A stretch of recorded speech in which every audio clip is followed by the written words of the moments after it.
Abrazamos la energía de nuestras ancestras, las palabras sabias de nuestras abuelas, la fuerza, alegría de las madres.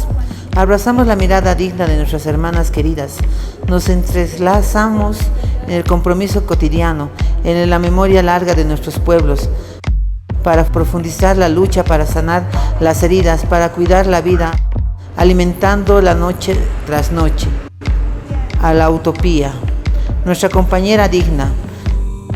Nos soñamos libres, como libres queremos abrazar nuestros territorios, a los que realmente son nuestros compañeros, a la naturaleza sin dueño, a las guaguas de los pueblos. Caminamos hermanadas con memorias históricas, con raíces profundas, con la rabia linda, con pobreza fortalecida, con los cuerpos alimentados, con los pechos encendidos, con el deseo satisfecho. Transmitimos la vida y la lucha digna, evocando la presencia de nuestras hermanas y compañeras, a las que asesinaron, a las que violentaron, a las que desaparecieron, a las que por siglos siguen buscando justicia.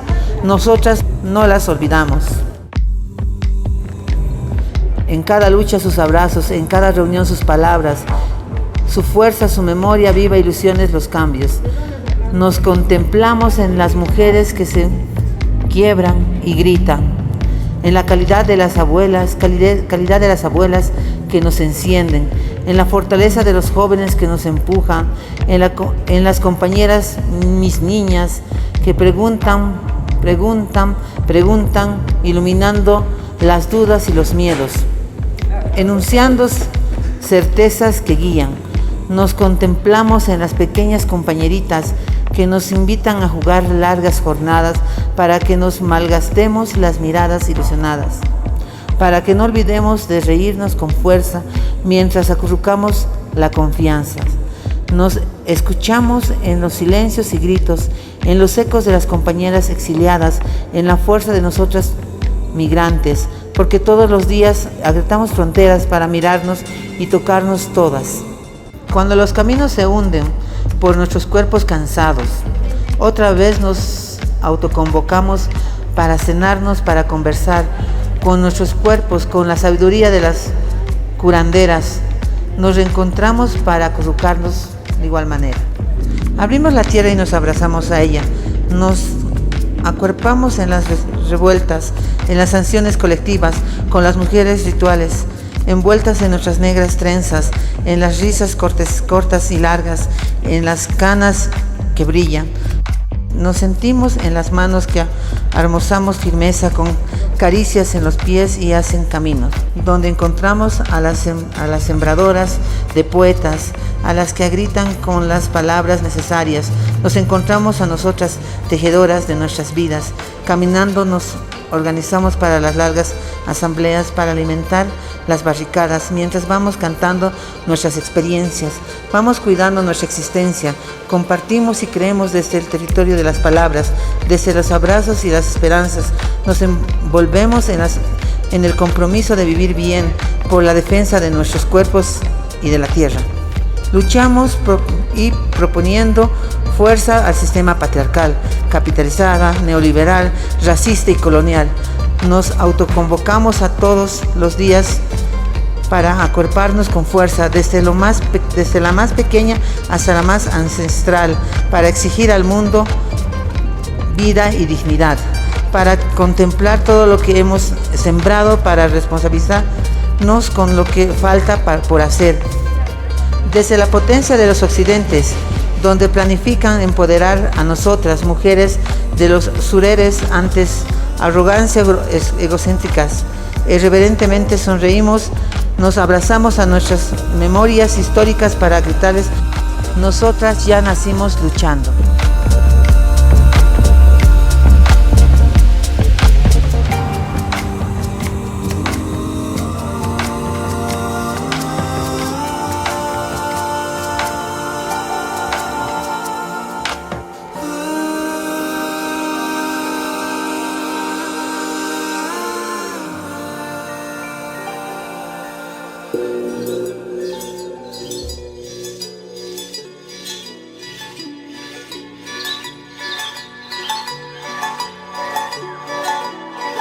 Bienvenidos y bienvenidas a esta nueva jornada de Nación Marica Callejera desde la ciudad de Potosí, Bolivia.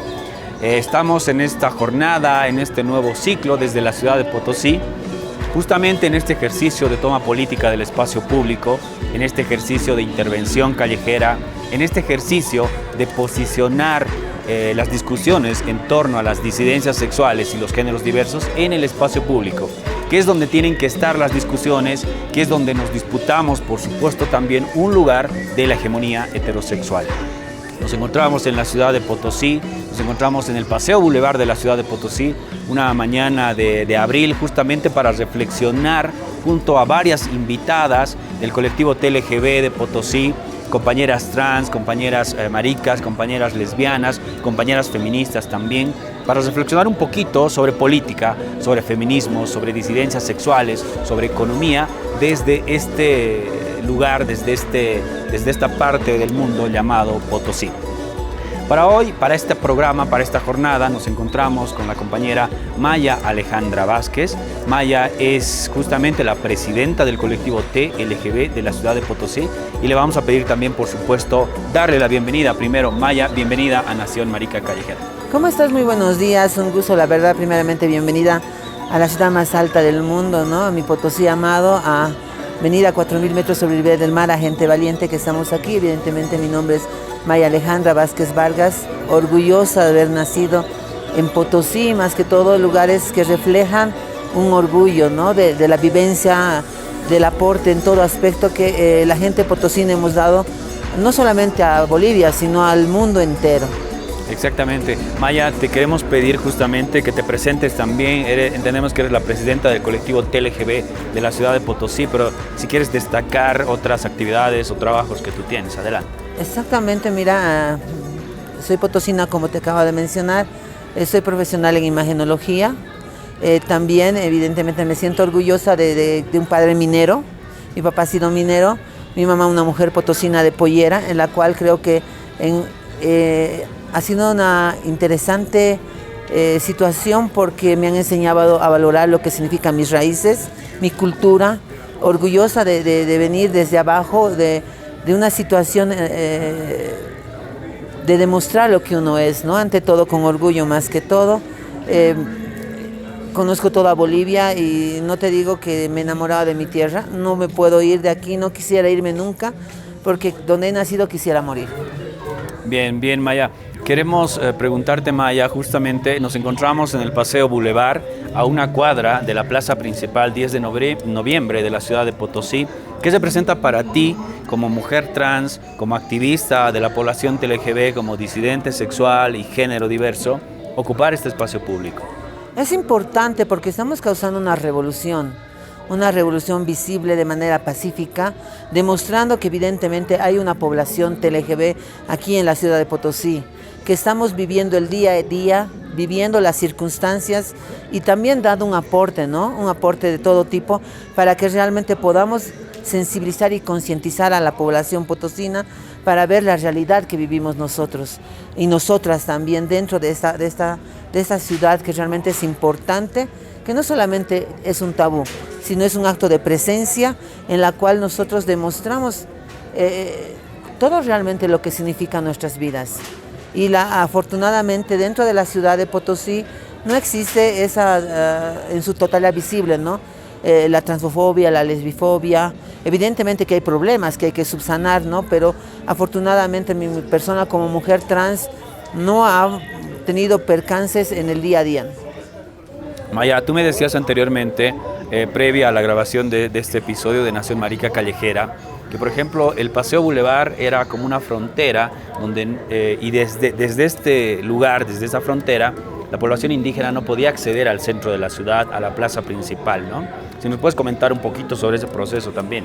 Exactamente, anteriormente, ¿no? En la época de la colonia se dice que lamentablemente muchas personas indígenas no podían ingresar por el aspecto de lo que sí existía el clasismo, la discriminación, que evidentemente no era tan reconocida, ¿no?, con ese término, pero no se podía, solamente personas importantes, autoridades, podrían circular dentro de lo que significa el casco histórico de la ciudad potosina, la Plaza de Armas 10 de noviembre, el Boulevard y el entorno, lo que seguía a 3 cuadras, por ejemplo.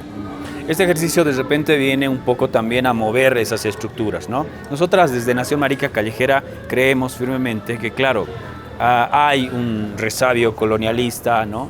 Vivimos todavía en una sociedad colonial, ¿no?, con mucha presencia de racismo, de clasismo, ¿no?, contra las poblaciones indígenas, por ejemplo, en Potosí, ¿no? Y en el resto del país también se vive eso, ¿no? Entonces, la idea precisamente es intervenir estos espacios, mover esas estructuras coloniales y posicionarnos desde nuestras cuerpas disidentes, ¿no?, como maricas, como mujeres trans, como lesbianas, como feministas, etcétera, ¿no? Maya, creo que un punto importante para hablar también del colectivo TLGB, por ejemplo, del activismo TLGB en la ciudad de Potosí, es justamente mirar, ¿no?, qué se está haciendo en La Paz, Cochabamba y Santa Cruz, que es la centralidad también del movimiento del activismo TLGB. ¿Qué piensas tú desde Potosí? ¿Cómo miras tú esa centralidad? Todo se concentra en La Paz, en Cochabamba y en Santa Cruz. Yo creo que más que aportar daña, ¿no? Existe realmente fortaleza, inclusive más unión en estos lugares donde no hay el centralismo. Realmente aquí se trabaja con sacrificio, exigiendo a las autoridades, movilizando gente, plasmando la identidad. Hay veces que cuesta mucho, ¿no?, sin apoyo de ninguna institución nacional, que lamentablemente en otros departamentos, como tú lo has dicho, en La Paz más que todo, está el eje central, que a veces causa más daño, y abarcando hoy por hoy Santa Cruz, ¿no?, que creo que Santa Cruz quiere quitar el puesto a La Paz en cuanto al centralismo. Critican el centralismo, pero quieren volverse centralistas de ese aspecto. Entonces eso daña muchísimo, más que todo para poder abarcar, buscar campos de actividades, de capacitaciones, que nuestra población TLGB pueda realmente sentirse orgullosos y mostrar pues material de nuestras ciudades a nivel nacional, que no solamente hay un spot publicitario de La Paz o de Santa Cruz, sino que haya spots también publicitarios que se puedan difundir a nivel nacional, pero con gente realmente que sea de Potosí. Nosotros en una actividad que hemos tenido en la Marcha Nacional hace mucho tiempo atrás, hemos realizado material potosino. Y eso creo que es fundamental e importante para la población potosina, porque ha visto realmente el trabajo fundamental que realizamos como activistas, como colectivo, como población, visibilizándonos. Y ese material lo hemos difundido a nivel nacional. Evidentemente no ha sido tan fuerte el impacto, porque lamentablemente mucha gente toma importancia a material paceño o cruceño en este momento, ¿no? Y inclusive el material cochabambino no es ni sonado para decir que también es centralista. Entonces, nos ha costado inclusive hacer entrevistas a nivel nacional por televisión boliviana, otros medios de comunicación nacional, porque da mucha importancia, digamos, solamente a La Paz y a Santa Cruz, cuando evidentemente hay gente aquí en la ciudad de Potosí, de la población TLGB, líderes y lideresas grandes, que realmente se llama grandes porque trabajamos pues a veces sin el apoyo de una institución. Exigimos al alcalde, al gobernador, para que pueda accionar políticas, actividades que vengan en bien de la población TLGB, porque también somos parte de la sociedad, aportamos y seguimos siendo gente que vivimos en el Estado Plurinacional de Bolivia, y necesitamos también pues que se nos tome en cuenta. Y eso del centralismo realmente afecta muchísimo. Queremos que realmente haya pues actividades nacionales que también se realicen en Potosí y que podamos exportar lo que significa nuestra cultura como TLGB, y no lo hay, lamentablemente.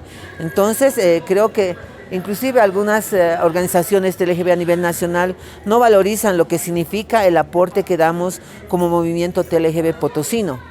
Entonces necesitamos exportar también, no solamente que seamos un vacío que llenen, sino que podamos realmente hacer políticas que realmente podamos emerger como buenos líderes, porque no la Maya ni los otros líderes van a ser eternos, sino necesitamos que nueva gente pueda capacitarse, pero con el orgullo potosino, ¿no? Mucha gente lamentablemente emigra de Potosí y no toma en cuenta dónde ha nacido, entonces evade la situación, siendo quechua, siendo lo que realmente somos. Vamos a entrar más adelante también en esa discusión étnica, ¿no?, en esa discusión del reconocimiento de las identidades indígenas de la población TLGB en Potosí.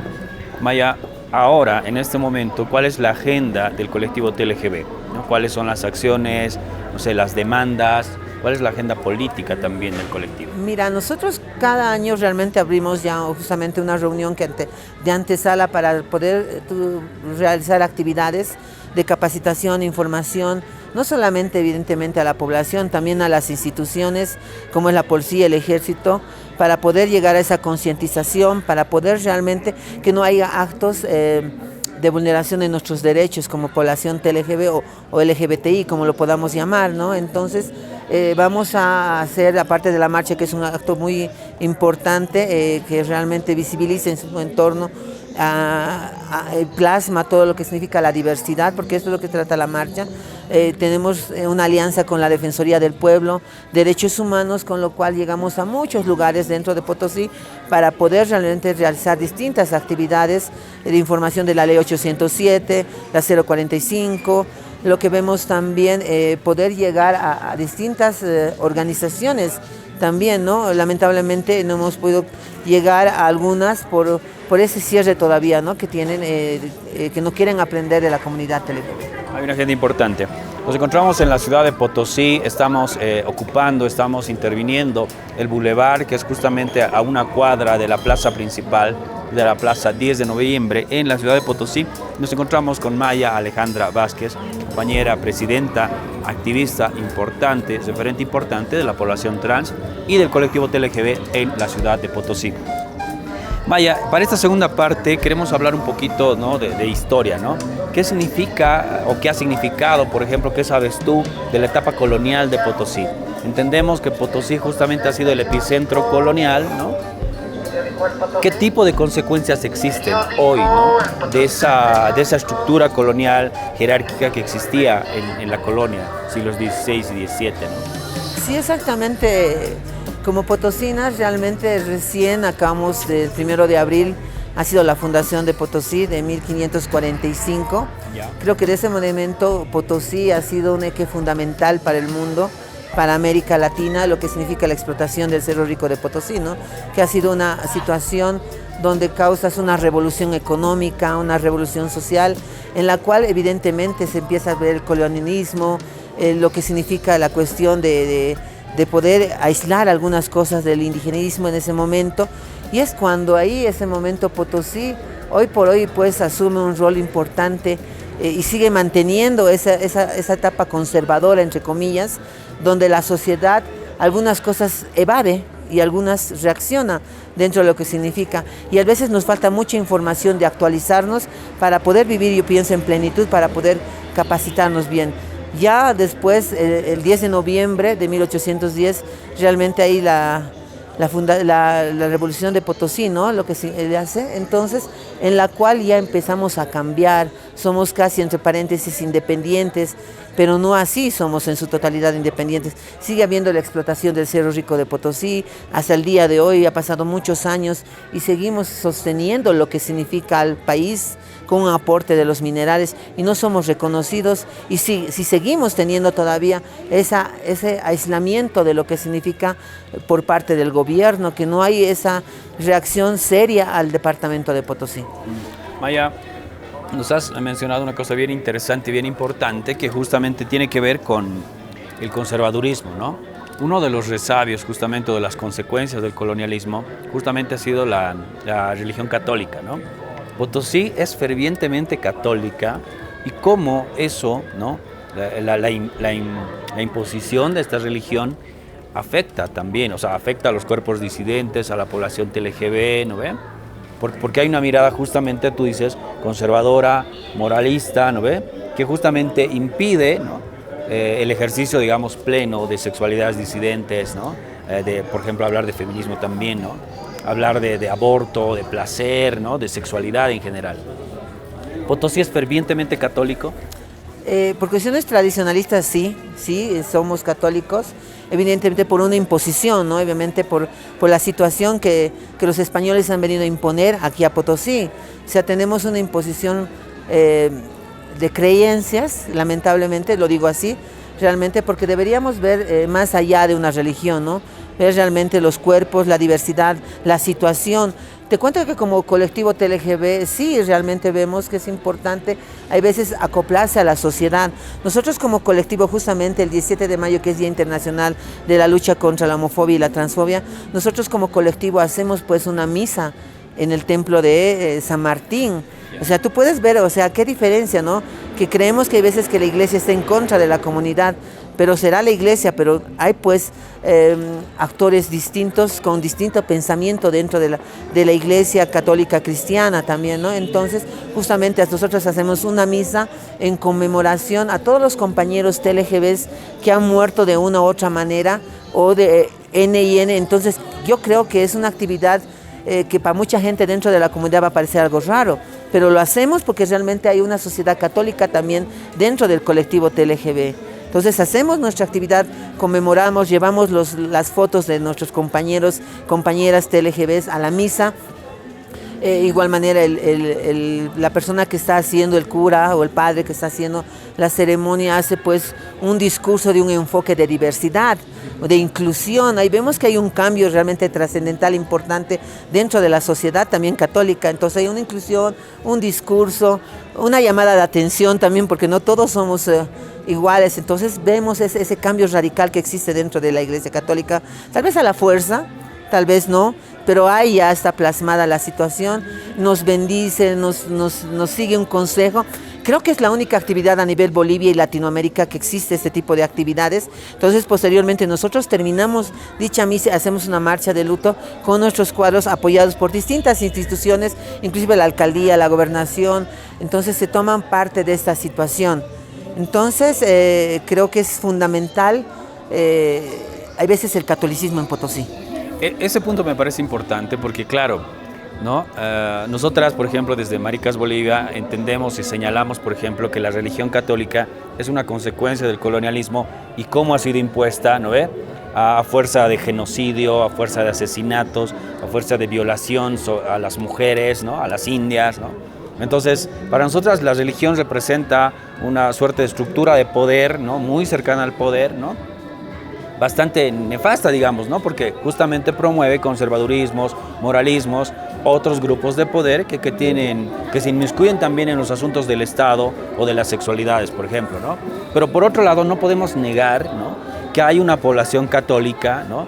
Bautizada, ¿no? Con primera comunión, confirmación, etcétera, que es la población TLGB. Y que está en todo el derecho, por ejemplo, también de poder hacer una misa católica, etcétera, ¿no? Sí, exactamente. Hay veces, por eso te digo que hay veces por muchos compañeros y compañeras a nivel Bolivia he sentido un poquito de decir, ¿por qué lo hacen? ¿Para qué? Si la iglesia está en contra. O sea, la iglesia es muy distinta a Dios, ¿no? Son cosas muy distintas, ¿no? Y el Estado e iglesia son también cosas muy distintas. Como la iglesia no tendría por qué inmiscuirse en cosas del Estado, como el Estado tal vez tendría que fiscalizar, pero no inmiscuirse en su totalidad, ¿no? Hay mucha diferencia. Entonces, hemos sido cuestionados en ese aspecto, pero a pesar de eso, creo que debemos también revalorizar lo que significan nuestras raíces, como tú lo has mencionado. Lamentablemente hay una imposición, pero si le vemos con un enfoque de paz y armonía como población TLGB, con lo que buscamos tanto la aceptación, ¿no? No podemos también tapar lo que anteriormente ha pasado. Evidentemente en la colonia ha habido mucho abuso por parte de la iglesia, las matanzas, las violaciones, la vulneración de derechos, la comunidad satanizada. Entonces, pero aún nosotros como población TLGB hacemos esto. Y eso es un consenso entre toda la población TLGB. Hacemos una reunión no solamente con mayas, sino mucho entorno social que viene de la población TLGB, en lo cual ellos dan visto bueno para realizar o no. Y justamente ya a pocos días o esta semana nos vamos a reunir para ya agendar toda esa situación. Nosotros ya lanzamos lo que es el mes de las diversidades, cosa que no debería ser un mes, debería ser los 365 días del año, vivir con orgullo lo que significa la diversidad sexual en el entorno donde tú estés, sea en Santa Cruz, sea en donde sea en Cochabamba, sea en Potosí, sea en Francia, sea donde sea. Nosotros tenemos que ser libres de esto, lo que significa. Entonces lanzamos esto con esta actividad, aunque parezca algo cuestionable, abrimos esta actividad en una iglesia católica, si tú te das a conocer, si tú te das cuenta. Entonces, como te digo, creo que es la única actividad a nivel nacional que realmente plasma esta actividad que nosotros hemos impuesto tal vez a la fuerza a la Iglesia Católica. Y no tendrían por qué negarse, ¿no? No tendrían por qué hacerlo, ¿no? Ahora, claro, tú dices es cuestionable porque de repente han recibido críticas, ¿no? Porque más bien hay que incendiar iglesias o hay que acabar con la religión católica, que es uno de los problemas del patriarcado, digamos, ¿no? Que es una de las consecuencias del patriarcado mismo, ¿no? Y del ejercicio de poder también, ¿no? Pero también, claro, yo entiendo, ¿no? Que hoy las que se llaman disidentes, ¿no? Y se asumen ateas, por ejemplo, ¿no? No podemos ir con la verdad absoluta a imponer a un grupo, ¿no? Que es creyente. Cada grupo hará su propio proceso, ¿no? De reflexión, de ponerse en crisis, ¿no? De replantearse o no, ¿no? Pero es asunto de cada grupo también, ¿no? Entonces hay que respetar también esos procesos. Ahora, Maya, nosotras desde Nación Marica Callejera, claro, entendemos que hay un colonialismo, ¿no? Que el tema, por ejemplo, de la religión católica para nosotras es justamente consecuencia del colonialismo en nuestro país, en esta región del mundo, ¿no? Pero también en este siglo ya hubo una respuesta de parte del Estado frente a ese colonialismo, ¿no? Es justamente la creación del Estado Plurinacional de Bolivia, ¿no?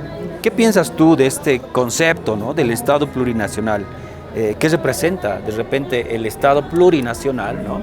En asuntos étnicos, ¿no? Con el tema de las culturas y los pueblos indígenas originarios campesinos, pero también con la población LGB? Yo creo que es importante. Mucha gente dice patria, ¿no? Yo creo que es también sumamente más importante es el pluri, porque ahí abarcamos a todos, no solamente mencionamos a un sector, sino expandimos el concepto de que cada sector, cada lugar, cada persona tenga su realmente valorización en esta situación. Yo aplaudo lo que significa el plurinacionalismo, porque ahí realmente tenemos una representación amplia de toda la población. Yo creo que la población TLGB ha ido cambiando bastante en este ámbito. Creo que antes la población tenía que buscar, ahora nos buscan para poder abarcar distintas actividades o ser la muñequita de oro para distintas autoridades, para que podamos ser realmente podamos visibilizarnos ante todo este tipo. Y yo pienso que realmente ya la situación ha cambiado bastante. No estaríamos en este momento aquí en el pasaje Boulevard demostrando esta política de la población TLGB. Entonces es importante toda esa situación porque hoy ya hay una agenda de la población TLGB. No más que lamentablemente no hay una seriedad por parte de las autoridades que puedan acoplarse a esa situación. Hay una ley, hay reglamentos, hay muchas circunstancias donde realmente están ahí. Ya como población dentro del Estado plurinacional también somos tomados en cuenta, como te decía, pero también hay que de repente tener una posición crítica, ¿no? O sea, y yo sé, digamos, que la ley 807, por ejemplo, viene a resolver un ejercicio ciudadano y ciudadana, ¿no? De compañeras y compañeros trans, ¿no? El derecho a su cédula de identidad, a su nombre, ¿no? Cómo se autoperciben, ¿no? Cómo se socializan también, ¿no? Pero muchas otras normativas, por ejemplo, muchas veces quedan en el papel, ¿no? ¿Por qué? Porque siguen asesinando a mujeres trans, siguen habiendo violaciones correctivas a compañeras lesbianas, compañeros gays tienen que huir de sus casas porque hay un fuerte contexto familiar de violencia contra las diversidades también, ¿no? Es que existen las leyes. Hay una ley 807 plasmada en papel, aplaudida por muchos, criticada por más. Entonces, lamentablemente, el gobierno es una falta de seriedad, una falta de falencia, no hacer información, publicidad, capacitar al CERES y al CEGIP, que son las instancias mayores en las cuales se realiza el trámite. Lamentablemente he visto muchas compañías, no solamente aquí a nivel nacional, que lamentablemente vemos que muchos funcionarios no saben. Y eso es la consecuencia que lamentablemente el gobierno crea una ley, como muchas leyes que ha creado, pero no hay una difusión, no hay una aclaración exactamente, o hay una falta de estigmatización, inclusive para las mismas compañeras. Entonces te cambias tu nombre, entonces o no te van a quitar tu herencia, o digamos, ¿no? Lamentablemente. Y vemos una ley 807 vacía, ¿no? Que falta, que ha sido descuartizada, descuartizada, porque lamentablemente no hay un ejercicio político por las mujeres trans, por las personas trans, ¿no? Lamentablemente la confidencialidad en cuanto al cambio de nombre también ya ha sido vulnerada, ¿no? O sea, tú tienes que inclusive demostrar lo que significa cuando tú te cambias de nombre, ¿no? Y ha habido muchas cosas, ¿no? Evidentemente dentro de las políticas de salud, estudio, y falta mucho directamente para que pueda haber una responsabilidad por parte del gobierno, poder dar pues esa calidad y calidez a la población TLGB. Lamentablemente las autoridades en su totalidad, no solamente el gobierno se tiene que encargar de esto, sino también de las gobernaciones y las alcaldías, poder abarcar los SLIMs que lamentablemente no cumplen adecuadamente lo que significa en cuanto hay una vulneración de derechos a la población TLGB. Cuando un compañero gay es violado, amedrentado, golpeado, cuando tú vas a un SLIM, lamentablemente no hay esa efectividad de información o cómo puede ser el trato a nuestros compañeros, o cuando una lesbiana ha sido violada, ¿no? O cuando puede tal vez acceder al derecho o tal vez a poder ir a un médico también, ¿no? Como una mujer trans. O sea, falta muchísimo, falta bastante en este aspecto, pero si realmente no normamos y que no solamente haya autoridades que nos utilicen a la población TLGB en el momento del voto, no va a servir eso, tiene que haber una seriedad correspondiente. De hecho, claro, la mirada crítica justamente va por eso, ¿no? De que no nos conviertan en una población tomada, ¿no? En una población, en una lucha tomada, ¿no? Porque también desde el gobierno central, ya sea alcaldía, gobernación o el gobierno central, muchas veces pasa eso, ¿no? O sea, cooptan las luchas, cooptan los liderazgos, les dan cargos de poder, ¿no?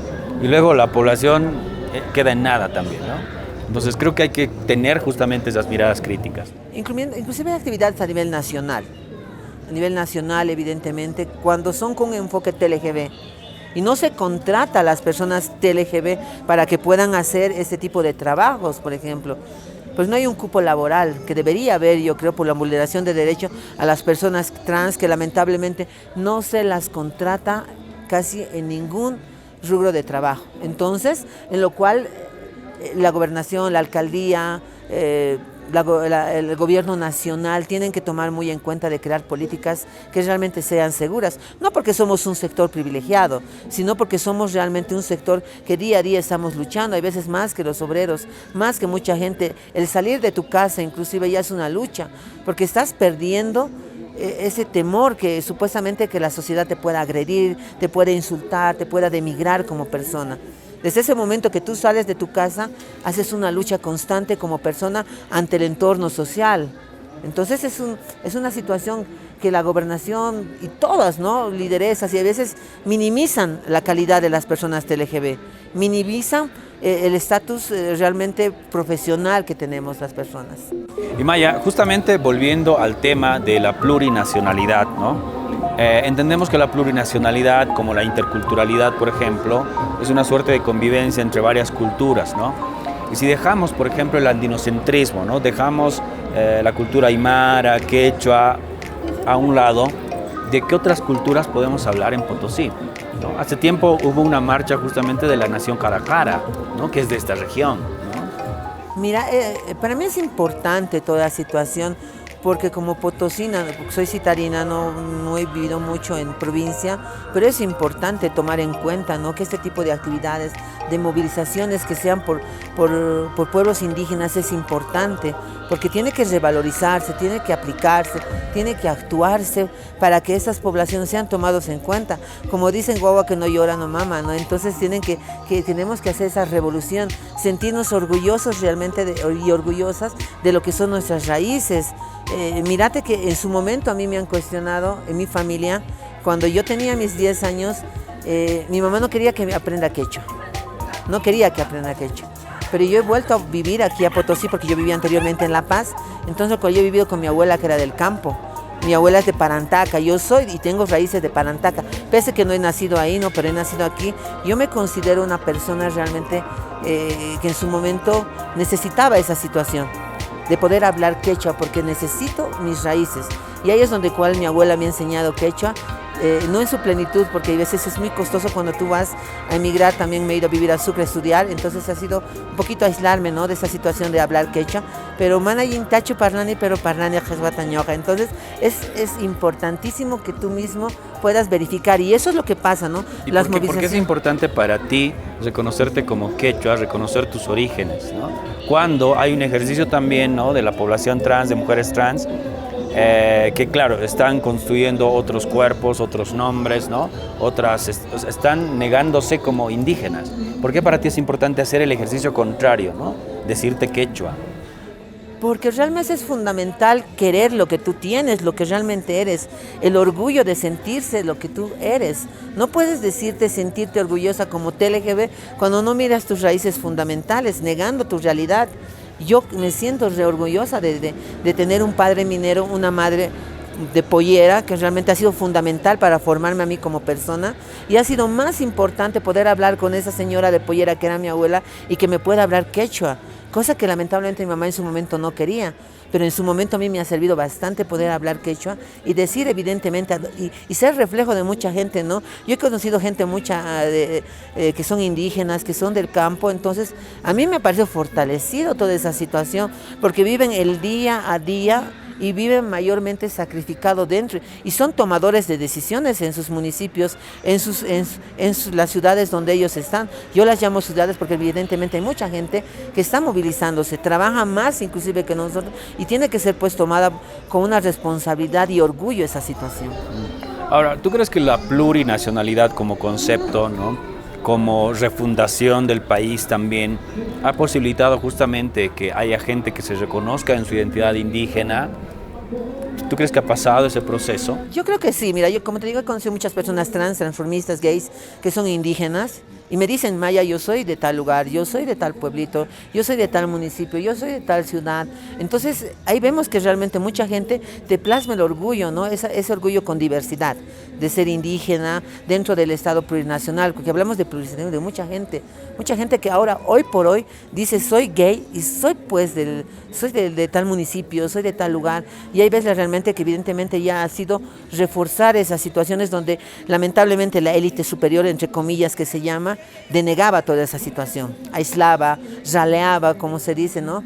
Entonces quería pues tapar el sol con un dedo, y no es así. Entonces hay una emergencia, un orgullo, un volcán que quiere explotar con esa situación del orgullo. A mí me encanta tener cuestiones culturales de mi departamento e ir a cualquier lugar de Bolivia cuando hay una situación de actividad que se tome en cuenta muchos departamentos, y decir: yo soy de Potosí, yo tengo mis aguayos, tengo mi casco, tengo esto, tengo aquello, que representa un movimiento cultural, político de mi municipio y de mi departamento. Creo que es bien interesante, ¿no?, la forma como tú planteas. Justamente nosotras te veíamos, ¿no?, en algunas actividades en la ciudad de La Paz con tu casco de minera, ¿no? Entonces, claro, nosotros ubicamos o es Potosí o es Oruro, digamos, ¿no? Y claro, de ahí te ubicamos porque, claro, también recrea, ¿no?, un reconocimiento justamente del lugar social, se crea una suerte de conciencia también social, ¿no?, una conciencia incluso étnica también, ¿no? Porque gran parte de la minería o de los mineros o las mineras han sido antes migrantes, han hecho la migración campo-ciudad, ¿no? Sí. Entonces, pensar desde ahí para nosotros es importante porque hay otro sujeto político, ¿no?, que está conformándose desde estos lugares de enunciación, ¿no?, que para el activismo TLGB, digamos, blanqueado, ¿no?, de aspiración siempre blancoide, puede no ser válido, ¿no? Pero para nosotras que venimos de sectores empobrecidos, ¿no?, rurales y campesinos, es justamente el reconocimiento a nuestra dignidad como personas también, ¿no? Sí, exactamente, es muy, muy importante. Por eso siempre donde yo voy digo: ñoqa cani potosimanta, chaimanta cani ñoqa. Entonces para mí es fundamental demostrar lo que realmente somos. El denegar tu realidad del cual tú vienes es pues ser una persona vacía, que no tiene un pilar, no tiene una fundamentación y no tiene por qué reclamar, porque tú estás denegando algo que realmente de donde tú eres es fundamental, sí o sí, realmente de donde tú eres. Yo valorizo y me encanta esta situación de las culturas, no solamente aquí. Yo he estudiado en Sucre, inclusive me he ido a Tarabuque, que es un lugar hermosísimo, donde tú puedes ver todavía ahí la esencia cultural que tenemos, ¿no? Y mucha gente, lamentablemente, hay una imposición europea, hay una imposición estadounidense, inclusive una imposición mexicana en esta situación, ¿no? Entonces, con lo cual nosotros nos queremos aislar y no vemos realmente lo fundamental que es poder tejer una chompa.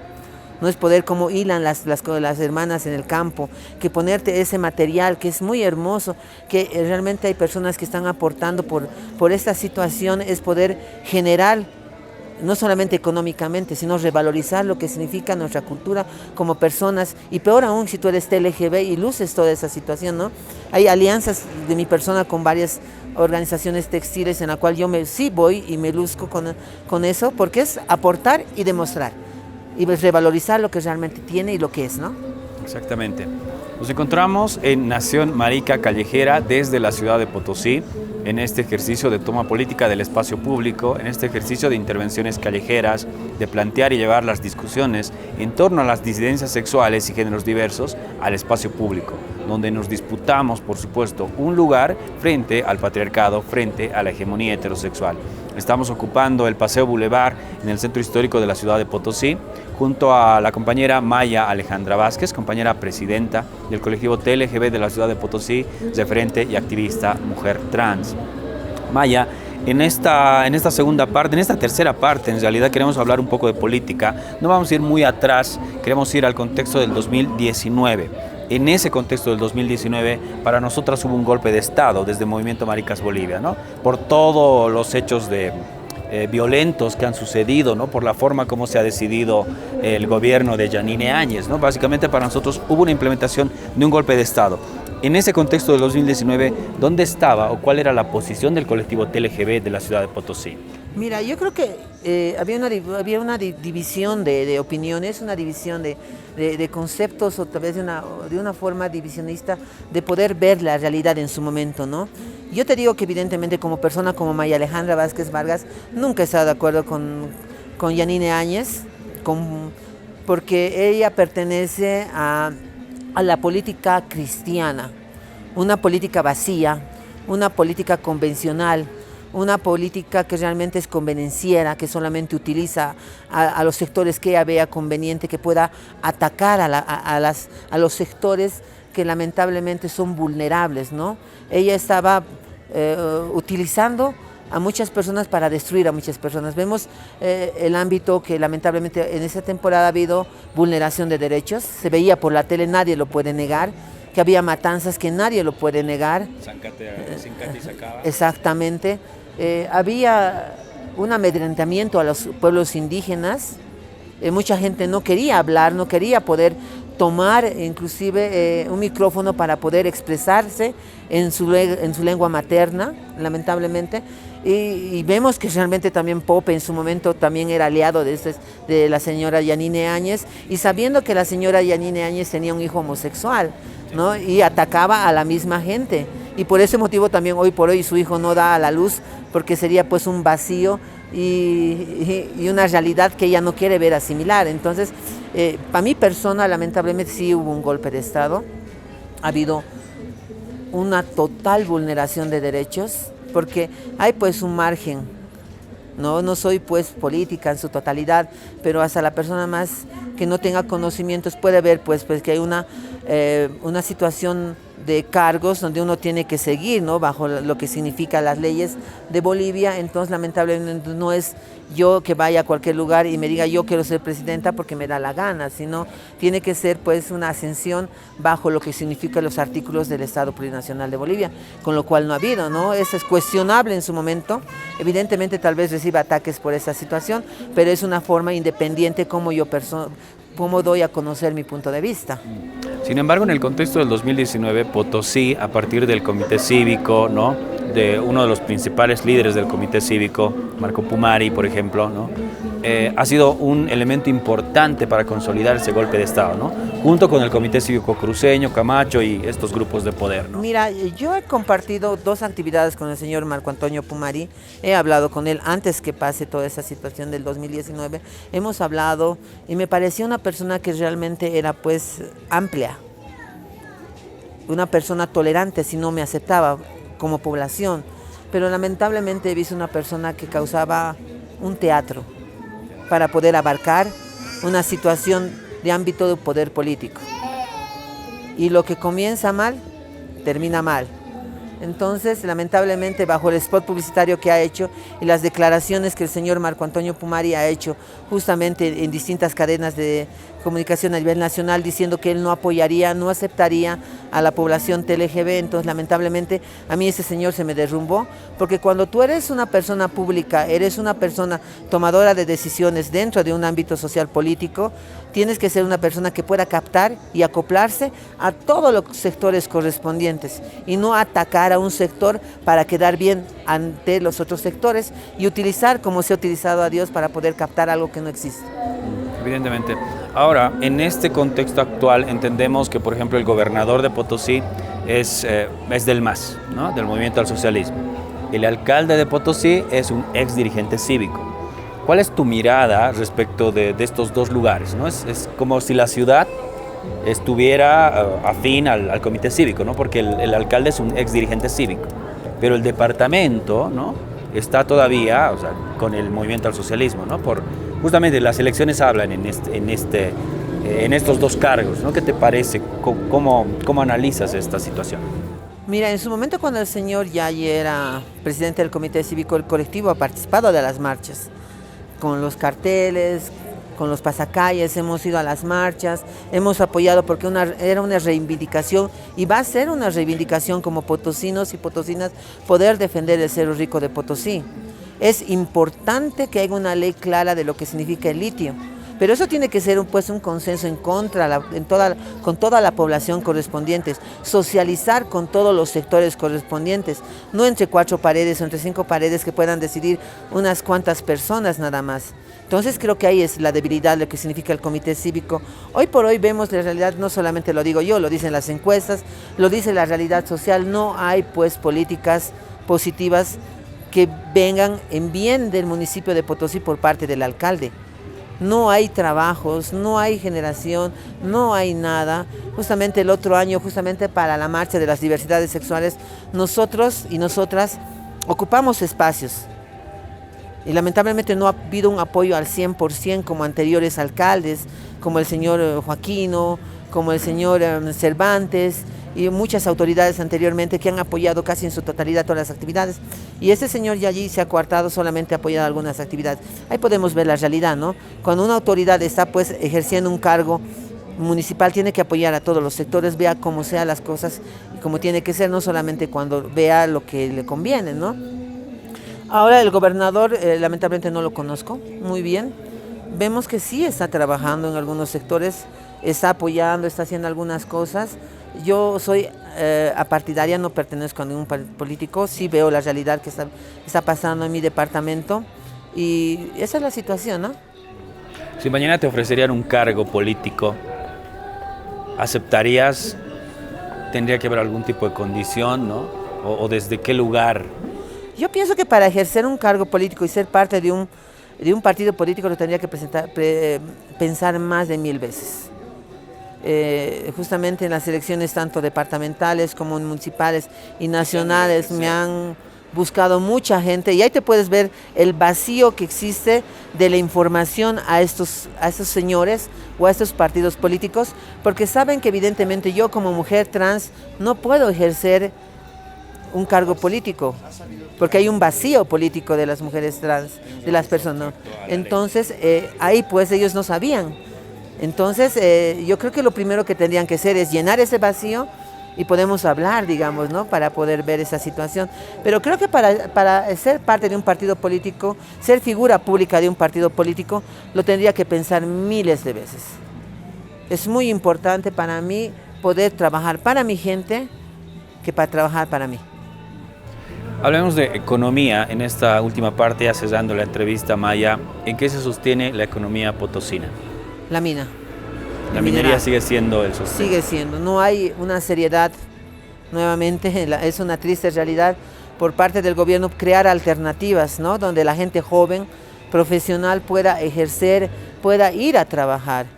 Vemos que solamente es la mina. Si tú hablas aquí con mucha gente de Potosí, te van a decir el cerro, te van a decir las minas de Porco, te van a decir los centros mineros de Tupiza, te van a hablar los nuevos yacimientos de mineral que se han encontrado. Entonces te van a hablar de mineral, no hay una cementera francesa que está estancada, que supuestamente este año lo van a poder terminar y entregar. No hay ni siquiera un aeropuerto, lamentablemente, que no sé cuántos años está, cuando evidentemente toda la gente de Potosí tenemos que viajar hasta Sucre para poder viajar en avión y poder ir a distintos lugares de Bolivia, ¿no? No hay eso. Hay una gran dejadez por parte del gobierno, vemos una realidad latente, que no tenemos autoridades serias, tanto departamentalmente, municipalmente y nacionalmente, o no sé cuál es el problema esencial, ¿no? Tenemos representación dentro de la Cámara de Diputados, tenemos representación en legisladores, tenemos representaciones en muchos lugares como potosinos, pero hay gente que no trabaja, que llegan a un cargo, te ofrecen mil y mil cosas, que lamentablemente llegado el momento cuando tú eres senador, eres diputado, eres concejal, eres alcalde, eres gobernador, no existe un trabajo fiel a nuestra gente, a nuestra tierra. Si vemos un cerro que se está destruyendo. Justamente eso te iba a preguntar, si el sostén de la economía potosina sigue siendo la minería, también, o sea, sabemos, ¿no?, que la explotación minera ha sido totalmente desmedida, ¿no? O sea, no ha sido con mesura, por ejemplo, ¿no?, para guardar de repente, no sé, estos recursos naturales no renovables para un futuro económico, ¿no? Siempre ha habido una explotación casi como una suerte de extractivismo, ¿no? Entonces, ¿qué va a pasar si el Cerro Rico se acaba, ¿no?, si se desmorona? Hay un peligro justamente, en los noticieros salía justamente eso, ¿no?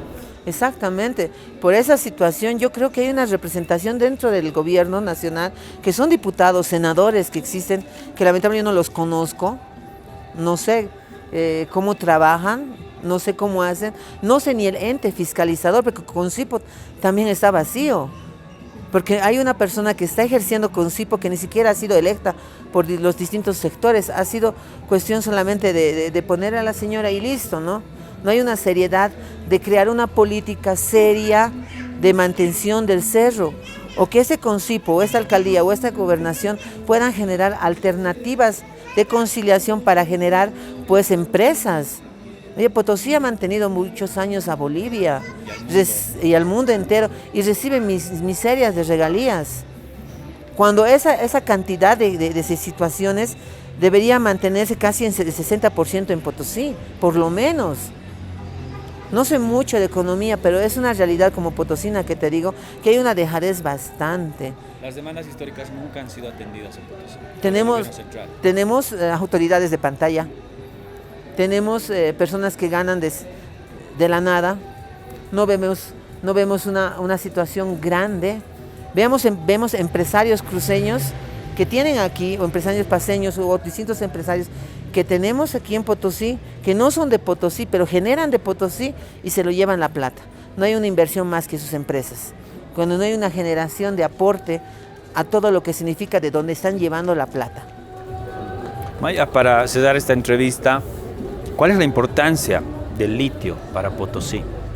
Creo que el litio es un sueño para mucha gente potosina, pero tiene que haber políticas serias que sean convenientes a Potosí. La revolución ha nacido de Potosí. La situación histórica boliviana ha nacido de Potosí. Muchas cosas han nacido de Potosí. Todo nace de Potosí. Si hacemos un análisis, las danzas, nuestra cultura, inclusive nuestros platos, o sea, muchas cosas. Si tú haces un análisis histórico, nosotros como potosinos aportamos, pero nuestra sociedad es pasiva. Nos falta ser revolucionarios. Nos falta no solamente ir y reclamar en las calles con petardos, con dinamitas, con megáfonos, sino hacer una política seria de que nuestras autoridades puedan, pues, mover esa muñeca que tienen dentro de sus partidos políticos, aquellos que están allá en el gobierno. Aquellas personas que están allá tienen que movilizarse para que haya una seriedad. Cuando ha habido una revolución aquí en Potosí, justamente ese año de Yanine Áñez, ha sido a consecuencia del litio. Pero toda esa revolución pasa a Santa Cruz. Yo leo las redes sociales y dice que Santa Cruz ha sido el ente impulsador, qué tal, qué lo otro. O sea, nos cuentan un cuento de chinos y hacen a un lado y desmerecen el sacrificio potosino y ponen un altar grande al señor Yayi cuando vemos la realidad como autoridad que no cumple su expectativa. Vemos líderes que solamente están ahí de pantalla, cuando no hay una seriedad en la cual tenemos que como líderes trabajar por nuestra gente, trabajar por nuestra población, que estos no solamente seamos líderes eternos, que también preparar a gente joven. No se llama gente joven a persona que tiene 30 años para arriba. Tenemos que basarnos en gente joven de 18, 19, 15, 20 años que puedan emerger como buenos líderes. Y yo, mirate, justamente no me iría de Potosí, más al contrario, me compraría un terreno por Miraflores para poder vivir dentro de mi departamento, dentro de mi municipio, para poder seguir trabajando y aportando. Valoro y respeto a la gente potosina que también ha emigrado, no estoy diciendo que no son malos, han tenido sus momentos y sus motivos por qué se han ido de Potosí. Pero vemos y veamos ese orgullo, ¿no?, de los potosinos que realmente emerge. Y tiene que emerger, porque somos históricos los potosinos, somos rehistóricos, hemos aportado en todo tipo de nivel.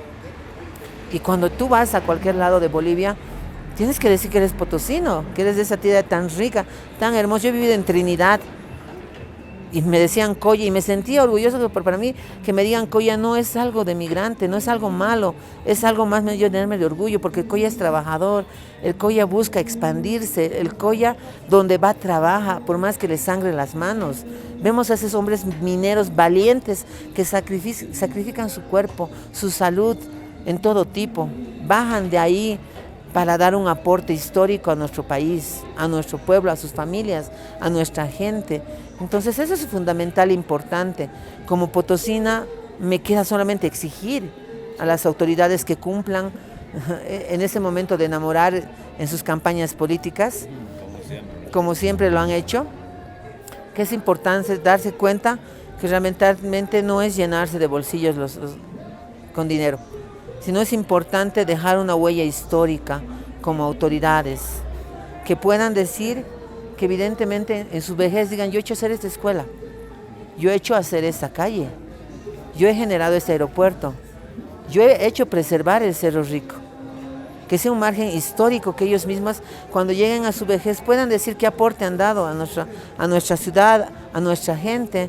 No solamente es ponerse AXU cuando le conviene a una persona, no solamente utilizar esto, sino es demostrar la cultura que tienes, ¿no? Entonces es importante eso. Bueno, Maya, queremos agradecerte por atreverte a intervenir el Paseo Boulevard de la ciudad de Potosí. Queremos agradecerte por aceptar la invitación de Nación Marica, por dialogar con nosotras, pero también por alzar tu voz desde Clamo, ¿no?, en una ciudad tan desatendida por el gobierno central. Sí, muchas gracias a ti, la verdad un poquito nerviosa, yo creo que no me hacen las entrevistas correspondientes, pero si tú ves la parte fundamental es eso, reclamar, exigir, inclusión, revolución. Eso es lo que importa realmente para como potosina dentro de la población TLGB. Vivimos en una población que tal vez, si tú ves los índices a nivel nacional, no ha habido transfeminicidios, no ha habido vulneración casi en su totalidad de la población en situaciones extremas. Tenemos una policía, afortunadamente, que sí busca inclusión para que pueda tener talleres de cómo tratar a la población TLGB. Tenemos los cuarteles que siempre son silenciosos, no tocan el tema, pero ven la realidad correspondiente. Tenemos autoridades que, a pesar que todo lo que está pasando, tienen la obligación de trabajar con nosotros. Ya se viene el mes de las diversidades en Potosí, toda la población boliviana está pues invitada a venir a esta gran marcha de las diversidades a 4.000 metros sobre el nivel del mar. Una causa, hay mucha gente que a veces pensaban que en Potosí no había población TLGB. Existimos desde el margen histórico igualmente. Le guste o no le guste a quien sea, pero estamos aquí. Gracias nuevamente, Maya. Bueno, con Nación Marica Callejera nos vamos hasta la siguiente jornada, desde otra plaza, desde otra calle, desde otro paseo, boulevard, desde otra ciudad también en Bolivia. Este ejercicio constante, itinerante, disidente, feminista e indígena de ocupación e intervención del espacio callejero, del espacio público. Nos vamos saludando a todas las maricas, los creusas, los creoas, las orcochis, las tortilleras, las marimachas, las tracas, las trabas, las transexuales, a toda la población disidente sexual. Hasta la siguiente vez con Nación Marica Callejera.